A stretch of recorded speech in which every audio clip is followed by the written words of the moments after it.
బంధకాల నుండి విడిపించే దేవునికి మహిమ కలుగునుగాక. ప్రియ స్నేహితులందరికీ దివ్య వాక్యోదయం. ఈనాటి పాఠ్యభాగము ఇర్మియా 10:19.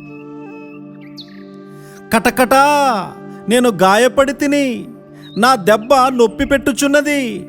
అయితే ఈ దెబ్బ నాకు తగిలినదే అనుకొని నేను దాన్ని సహించుదును.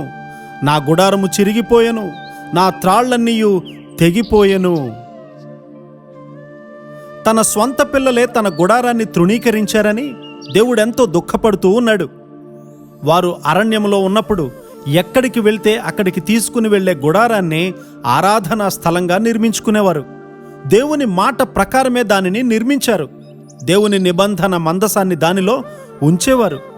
దేవుని చేతి వ్రేలితో వ్రాయబడినటువంటి 10 ఆజ్ఞలున్న ఫలకాలు అక్కడ ఉండేవి. అయితే ఇప్పుడు త్రాళ్లన్నీ కూడా తెగిపోయాయి. పిల్లలు తనను విడిచిపోయారు. గుడారాన్ని బాగు చేసేవారు లేరే అని ప్రభువారు సెలవిస్తూ ఉన్నారు. నీవు గుడారాన్ని నిలుపుతావా? దాన్ని కట్టాలనేటువంటి ఆశ నీకుందా? నీ స్వంత చేతులతో దాన్ని కట్టడానికి ప్రయత్నం చేస్తే గనుక అది విరిగిపోతుంది.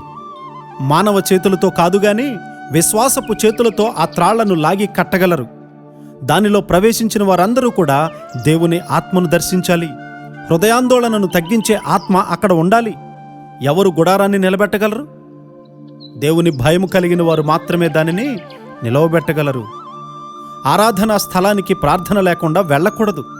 దేవుని సన్నిధిని నీవు పొందుకొని అక్కడికి వెళ్తే చుట్టూ ఉన్నవారు కూడా జాగ్రత్తగా ఉంటారు. నీతో దేవుని ఆత్మను తీసుకుని వెళ్తే బోధకునికి సహాయకుడిగా నీవు ఉండగలుగుతావు. మనము మందిరానికి వెళ్ళేటప్పుడు మంచి దుస్తులు వేసుకుని వెళ్ళినా అపవిత్రమైనటువంటి హృదయము, అపవిత్రమైనటువంటి చూపులు ఉంటాయి. మనము దేవుని మందిరాన్ని ఎంతగా పవిత్రపరుస్తున్నాము? దేవుని మందిరమైనటువంటి మన శరీరము పాపేచ్ఛలతో నింపబడి ఉంది. నీవు పరిశుద్ధ దేవుని ఎదుట ఉన్నావని గుర్తుపెట్టుకో.